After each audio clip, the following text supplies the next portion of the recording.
भजन संहिता अध्याय 90। चौथा भाग। अनंत परमेश्वर और नश्वर मनुष्य। हे प्रभु, तू पीढ़ी से पीढ़ी तक हमारे लिए धाम बना है। इससे पहले कि पहाड़ उत्पन्न हुए या तूने पृथ्वी और जगत की रचना की, वरन् अनादिकाल से अनंत काल तक तू ही परमेश्वर है। तू मनुष्य को लौटाकर मिट्टी में ले जाता है और कहता है, हे आदमियों, लौट आओ, क्योंकि 1000 वर्ष तेरी दृष्टि में ऐसे हैं जैसा कल का दिन जो बीत गया, या रात का एक पहर। तू मनुष्यों को धारा में बहा देता है, वे स्वप्न से ठहरते हैं। वे भोर को बढ़ने वाली घास के समान होते हैं। वह भोर को फूलती और बढ़ती है और सांझ तक कटकर मुरझा जाती है। क्योंकि हम तेरे क्रोध से भस्म हुए हैं और तेरी जलजलाहट से घबरा गए हैं। तूने हमारे अधर्म के कामों को अपने सम्मुख और हमारे छिपे हुए पापों को अपने मुख की ज्योति में रखा है। क्योंकि हमारे सब दिन तेरे क्रोध में बीत जाते हैं। हम अपने वर्ष शब्द के समान बिताते हैं। हमारी आयु के वर्ष 70 तो होते हैं, और चाहे बल के कारण 80 वर्ष भी हो जाए, तो भी उनका घमंड केवल कष्ट और शोक ही शोक है। क्योंकि वह जल्दी कट जाती है और हम जाते रहते हैं। तेरे क्रोध की शक्ति को और तेरे भय के योग्य तेरे रोष को कौन समझता है? हमको अपने दिन गिनने की समझ दे कि हम बुद्धिमान हो जाएं। हे यहोवा, लौट आ। कब तक? और अपने दासों पर तरस खा। भोर को हमें अपनी करुणा से तृप्त कर कि हम जीवन भर जय जयकार और आनन्द करते रहे। जितने दिन तू हमें दुख देता आया और जितने वर्ष हम क्लेश भोगते आए हैं, उतने ही वर्ष हमको आनन्द दे। तेरा काम तेरे दासों को और तेरा प्रताप उनकी संतान पर प्रगट हो। हमारे परमेश्वर यहोवा की मनोहरता हम पर प्रगट हो। तू हमारे हाथों का काम हमारे लिए दृढ़ कर, हमारे हाथों के काम को दृढ़ कर। Please subscribe my YouTube bhajan channel. संहिता अध्याय 91। परमेश्वर हमारा रक्षक। जो परम प्रधान के छाए हुए स्थान में बैठा रहे, वह सर्वशक्तिमान की छाया में ठिकाना पाएगा।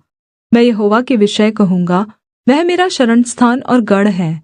वह मेरा परमेश्वर है जिस पर मैं भरोसा रखता हूँ। वह तो तुझे बहेलिये के जाल से और महामारी से बचाएगा। वह तुझे अपने पंखों की आड़ में ले लेगा और तू उसके परों के नीचे शरण पाएगा। उसकी सच्चाई तेरे लिए ढाल और झिलम ठहरेगी।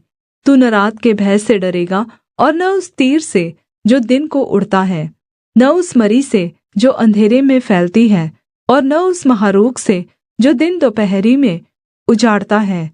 तेरे निकट 1000 और तेरे दाहिनी ओर 10,000 गिरेंगे, परंतु वह तेरे पास न आएगा।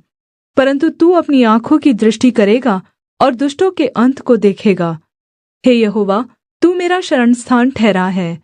तूने जो परमप्रधान को अपना धाम मान लिया है, इसलिए कोई विपत्ति तुझ पर न पड़ेगी, न कोई दुख तेरे डेरे के निकट आएगा। क्योंकि वह अपने दूतों को तेरे निमित्त आज्ञा देगा कि जहाँ कहीं तू जाए, वे तेरी रक्षा करे।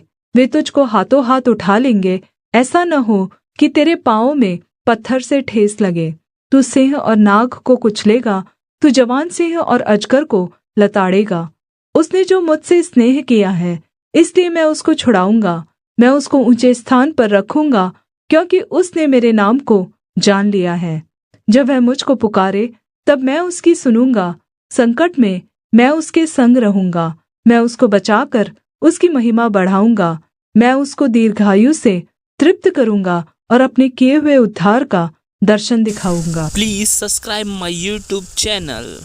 भजन संहिता अध्याय 92। स्तुति का गीत। यहोवा का धन्यवाद करना भला है। हे परमप्रधान, तेरे नाम का भजन गाना। प्रातःकाल को तेरी करुणा और प्रति रात तेरी सच्चाई का प्रचार करना। 10 तार वाले बाजे और सारंगी पर और वीणा पर गंभीर स्वर से गाना भला है। क्योंकि हे यहोवा, तूने मुझको अपने कामों से आनन्दित किया है, और मैं तेरे हाथों के कामों के कारण जय जयकार करूँगा। हे यहोवा, तेरे काम क्या ही बड़े हैं, तेरी कल्पनाएँ बहुत गंभीर हैं। पशु समान मनुष्य इसको नहीं समझता और मूर्ख इसका विचार नहीं करता। कि दुष्ट जो घास के समान फूलते फलते हैं और सब अनर्थकारी जो प्रफुल्लित होते हैं, यह इसलिए होता है कि वे सर्वदा के लिए नाश हो जाए। परन्तु हे यहोवा, तू सदा विराजमान रहेगा, क्योंकि हे यहोवा, तेरे शत्रु, हाँ तेरे शत्रु नाश होंगे, सब अनर्थकारी तितर-बितर होंगे। परन्तु मेरा सींग तूने जंगली सांड के समान ऊँचा किया है। तूने ताजे तेल से मेरा अभिषेक किया है। मैं अपने शत्रुओं पर दृष्टि करके और उन कुकर्मियों का हाल मेरे विरुद्ध उठे थे सुनकर संतुष्ट हुआ हूँ। धर्मी लोग खजूर के समान फूले फलेंगे और लबानोन के देवदार के समान बढ़ते रहेंगे। वे यहोवा के भवन में रोपे जाकर हमारे परमेश्वर के आँगनों में फूले फलेंगे। वे पुराने होने पर भी फलते रहेंगे और रस भरे और लहलहाते रहेंगे, जिससे यह प्रगट हो कि यहोवा सच्चा है, वह मेरी चट्टान है और उसमें कुटिलता कुछ भी नहीं। दोस्तों नमस्कार, हमारे चैनल पर अगर आप नए हैं तो अब भी हमारे चैनल को सब्सक्राइब करें और कमेंट करें और शेयर करें।